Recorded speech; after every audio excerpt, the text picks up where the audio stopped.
A você que acompanha a TV Canção Nova, muito boa noite. Obrigado por nos receber na sua casa, no Brasil, fora do Brasil, em tantas partes do mundo. Voltamos com o programa Além da Notícia e hoje falando de mais um assunto de grande interesse para a nossa família brasileira. Vamos falar sobre doenças de DNA. E olha, um exemplo daqueles que mais a gente pode enquadrar aqui é aquele recente da atriz Angelina Jolie. A revelação de que esta cineasta passou por um tratamento para remover ambos os seios após descobrir uma predisposição genética que aumentava suas chances para câncer de mama, trouxe à tona a vasta possibilidade e incertezas da mesma escala de identificar futuras doenças com base em testes de DNA. Para falar sobre este e outros assuntos aqui em nosso programa, nós temos hoje Gilvânia Feijó, que é geneticista, professora da Universidade de Brasília. Boa noite, bem-vinda, Gilvânia. Boa noite. Obrigado por ter vindo. E temos Fernando Gomide, presidente da ABRAFC, ABRAFC, Associação Brasiliense de Amparo ao Fibrocístico. Bem-vindo, boa noite. Uma boa noite a todos. Bom, eu já quero aqui introduzi-los também e pedir, por favor, Gilvânia, o trabalho de uma geneticista como professora numa universidade é ensinar sobre genética. Exatamente. Como é feito? Como é isso? O trabalho a genética dentro da universidade, ela é uma disciplina básica, né, que é ministrada para todos os cursos praticamente da área de saúde. Até por ter um impacto muito grande, né, ficar como pano de fundo, né, da vida e da saúde de todas as pessoas. Ele está na formação hoje dos médicos? Dos médicos, sim. Com certeza, sempre esteve na formação dos médicos. E na maior parte dos cursos da área de saúde já foi inserido também, essa temática já foi inserida como disciplina, né, das formações básicas. Muito bem. Fernando, a ABRAFC, Associação Brasiliense de Amparo ao Fibrocístico, ela nasceu e existe por quê? Eu já entrei, a Associação Brasiliense, ela é uma das primeiras no Distrito Federal e eu estou na associação há 15 anos, devido a um problema que eu tenho em casa e das doenças genéticas, né, que é a fibrose cística, e estou dirigindo esta associação há 15 anos, lutando em prol dos pacientes com fibrose cística, não só em Brasília, como em todo o Brasil. Muito bem, vamos poder aprofundar tudo isso. Gente, para nós agora mergulharmos no assunto, eu pediria que a Gilvânia nos falasse alguns exemplos, para que a gente já identifique bem, alguns exemplos que são reflexos do DNA. Na realidade, como eu havia dito, né, o DNA ele é pano de fundo da gente, né, dos organismos vivos. Então, a maior parte das doenças, elas têm alguma ligação com a genética. Mas a gente pode agrupar as doenças em 3 grandes grupos de doenças. As infectoparasitárias, que têm a genética mais relacionada apenas a uma vinculação com o sistema imunológico. As doenças que a gente chama de puramente genéticas, e aí a gente tem 2 grandes grupos, que são as cromossômicas e as gênicas. E as doenças que hoje a gente chama de crônico-degenerativas, que sabemos e a cada dia mais a gente encontra relação dessas doenças também com uma predisposição genética, com genes que aumentam a predisposição ao desenvolvimento. Como é o caso, por exemplo, do câncer de mama vinculado aos 2 genes que foram objeto de estudo no caso da Angelina Jolie. Então, como é que ela chegou a vamos analisar o caso dela, como é que ela chegou a este entendimento de que ela poderia desenvolver um câncer? Foi uma coisa que a gente imagina que ela se preocupou porque tinha casos na família, buscou saber, fez testes, é isso? Isso, exatamente. As doenças que têm hoje já sabidamente uma vinculação com genes, com mutações gênicas, elas, quando acontecem dentro da família, né, elas acabam ocasionando uma busca de diagnóstico, de procura de se o indivíduo que hoje é saudável tem aquela predisposição. Alguns genes, eles trazem uma predisposição pequena, outros trazem uma predisposição grande. Por que predisposição? Por que a gente chama de predisposição e não determinação? Porque esses genes também estão sob efeito do meio ambiente, das situações cotidianas, do estilo de vida, do hábito de vida.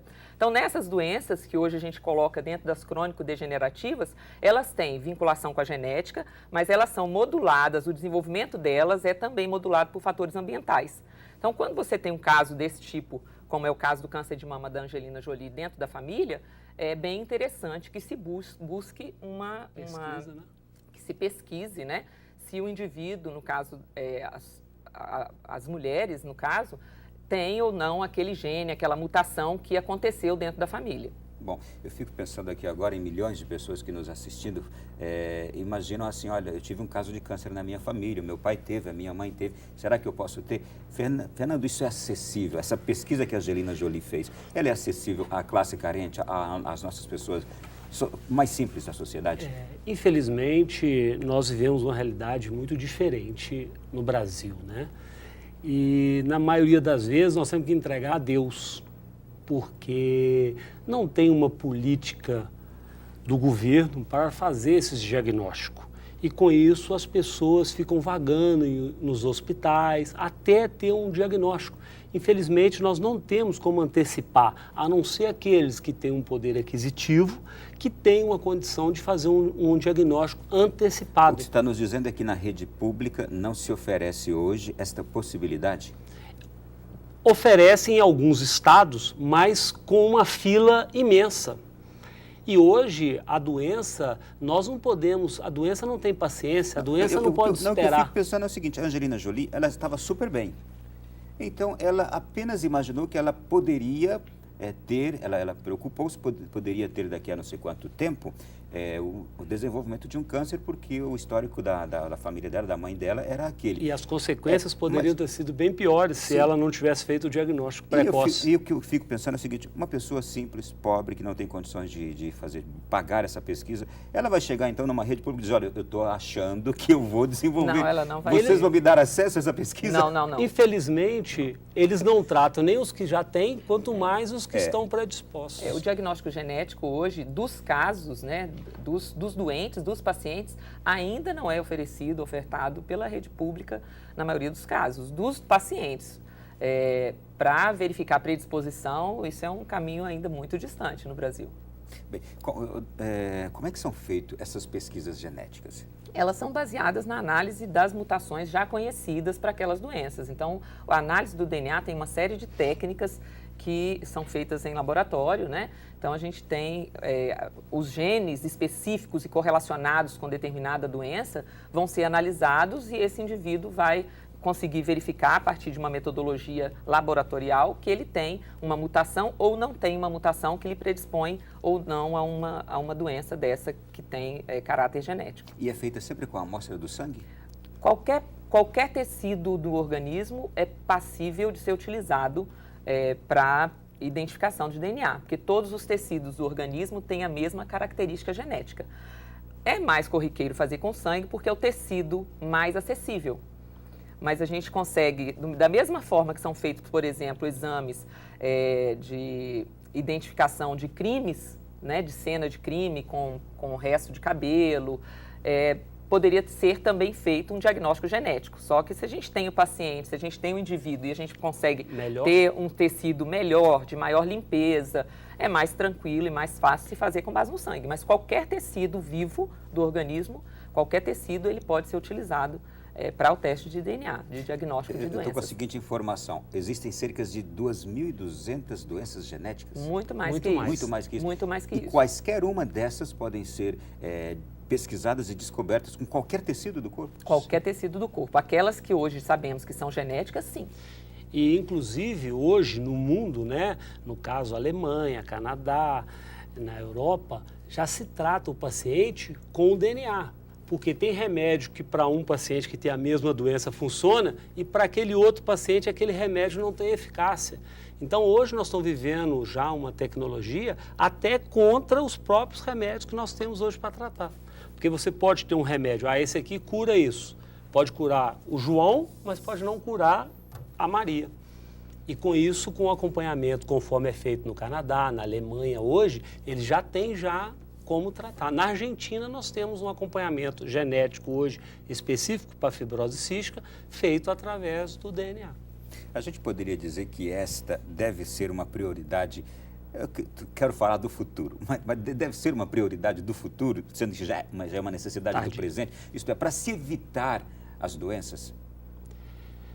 Eu acredito que é uma necessidade. É uma das prioridades que a gente tem na saúde pública. Porque se a genética é tão eficaz assim, ela é capaz de impedir muitos males. Eu já vejo que o grande problema para ser implementado no Brasil, na área da saúde, nós temos uma deficiência muito grande em todos os setores na saúde. Então, isso seria um custo muito oneroso para o governo implementar essa parte de exame do DNA. Então, se hoje nós não temos uma condição de tratar aquelas doenças que nós conhecemos, dar um tratamento, dar uma vida digna aos pacientes, você imagina como ficaria o país se todo mundo tivesse atitude de prevenção. De prevenção. E seria um caos, porque todo mundo ia saber, na minha família tem um câncer de mama, meu pai morreu de câncer de próstata, então eu vou fazer uma prevenção. Seria um caos, nós íamos arrumar um caos na saúde pública no Brasil. Mas eu vejo que isso é uma coisa que deve ser implementada o mais rápido possível. Mas, infelizmente, a saúde nossa ela é tratada com a viabilidade econômica, né? E sempre se coloca em posição o custo. Será que isso aqui vai atender ou nós vamos fazer uma campanha para o câncer, uma campanha para a AIDS, uma campanha para a tuberculose, uma campanha para a sífilis, né? Será que não é melhor? Então, esse que é o problema. Professora doutora Giovânia, eu vou tratá-la assim. Um grupo de 5 colegas seus, geneticistas, analisaram o caso, por exemplo, meu e da minha esposa, que temos um filho especial.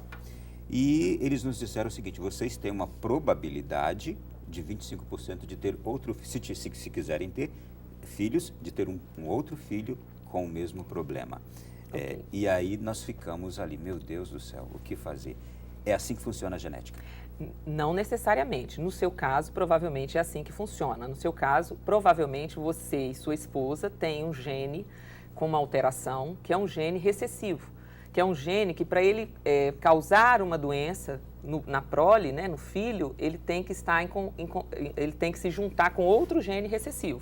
Então, esse é o caso, no seu caso. E, obviamente, se você tem 2 cromossomos, você tem 2 genes. Um deles é o recessivo e um deles não é recessivo, tanto que você não tem a doença. A sua esposa também. É como se ela tivesse a história do azão e do azinho, né? Você é azão, azinho e a sua esposa azão, azinho. Se o azinho encontrar com o azinho, aí eu tenho a doença, a manifestação clínica da doença. Então, nesse caso seu, provavelmente é esse o caso, né? De um gene recessivo e, obviamente, essa probabilidade é de 1/4, é de 25%. Outras probabilidades para outras situações também existem. Então, não é sempre assim que funciona a genética, né? Nesse caso, especificamente, provavelmente essa é uma doença que tem um caráter de recessividade e aí a probabilidade é de 25%. Significa, em linhas gerais, né, e grosseiras, de que se você tivesse 4 filhos, um deles teria a doença. Entretanto, essa probabilidade de 25% é a cada filho. Uhum. E você pode ter 4 filhos e os 4 terem a doença. E pode ter 4 e nenhum ter nada. E nenhum ter nada. É uma probabilidade. A cada gestação, você tem 1/4 de possibilidade desse gene azinho encontrar-se com outro azinho e manifestar a doença na prole. É igual eu tenho em casa. Eu tenho a mesma situação da que não fibrose tem cística. a fibrose cística. E tenho uma filha que tem a fibrose cística. Estamos no mesmo caso seu do gene recessivo. Eu e a minha esposa. Só uma explicação. O que é a fibrose cística, por favor? Bom, a fibrose cística é uma doença muito estudada hoje e ela, principalmente, ela atinge os 2 órgãos, que é a parte pulmonar e a parte gástrica. É um defeito no 7º cromossoma e isso traz inúmeras consequências e complicações. Se diagnosticado precocemente, você vai viver totalmente integrado à sociedade, tendo um tratamento adequado. Senão, você vai ficar andando pelos hospitais e os médicos tratando como bronquite, como asma, como sinusite, como alergia a leite, como a desnutrição e, na verdade, é a fibrose cística. Só complementando o que o Fernando falou para a gente, no caso da fibrose cística, essa alteração genética, ela faz com que uma proteína que nós temos, que é uma proteína normal do nosso organismo, ela seja defeituosa. E por ela ser defeituosa, ela não faz direito o transporte de íons entre as membranas das células.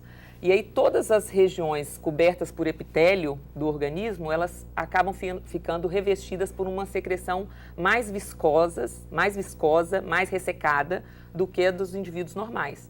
Isso, no trato respiratório, ocasiona um ambiente muito propício a infecções respiratórias. Então, os pacientes acabam apresentando, via de regra, quase que 100% dos pacientes apresentam quadros de pneumonias de repetição, que é o principal problema da doença. O segundo principal problema da doença também é oriundo dessa história da secreção mais viscosa. O pâncreas, o canalzinho que leva as enzimas digestivas do pâncreas para fazer a digestão no intestino da criança, também fica com uma secreção mais viscosa, densa, e obstrui essa passagem. Então, a criança passa a ter uma insuficiência pancreática secundária. Não porque ela não produz as enzimas, mas porque as enzimas não conseguem chegar ao intestino. E, em virtude disso, você acaba tendo dois grandes focos e duas grandes preocupações para o tratamento dessa criança. A criança precisa ter um acompanhamento pneumológico muito corriqueiro, rotineiro, que inclui desde utilização de medicamentos para fluidificar essa secreção, antibióticos para minimizar as infecções respiratórias e fisioterapia respiratória contínua, desde o dia que a criança fez o diagnóstico até o dia que ela viver. Eu só quero fazer uma outra perguntinha.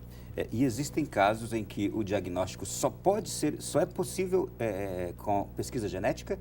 Em alguma dessas, em casos específicos como esse? No caso específico da fibrose cística, né, você tem outras maneiras de fazer o diagnóstico, né? Você pode fazer no teste do pezinho, você pode fazer no teste do suor, que tem uma quantidade que é de 60, se ultrapassar, aquela criança já é suspeita, né? E você pode confirmar através do teste genético, que aí você vai ter o diagnóstico fechando o quadro da fibrose cística. Na realidade, os testes genéticos, eles são os mais necessários para a confirmação do diagnóstico. Os outros e a história clínica, eles são testes que indicam a possibilidade daquela doença, né? Então, no caso do teste do pezinho e os testes do suor, são testes que fazem a triagem do indivíduo que tem probabilidade de ter uma determinada doença. Isso, juntamente com o quadro clínico, pode apontar até dar quase 100% de certeza de que aquele indivíduo tem aquela doença, ou pode não concluir. E aí o teste genético ele é o que realmente vai confirmar a ocorrência da mutação naquele indivíduo. Daqui a pouquinho, no próximo bloco, eu vou querer saber dos senhores aqui quais são as doenças genéticas mais comuns e de que forma a gente pode estar sempre atento a isto. Já, em 3 minutos.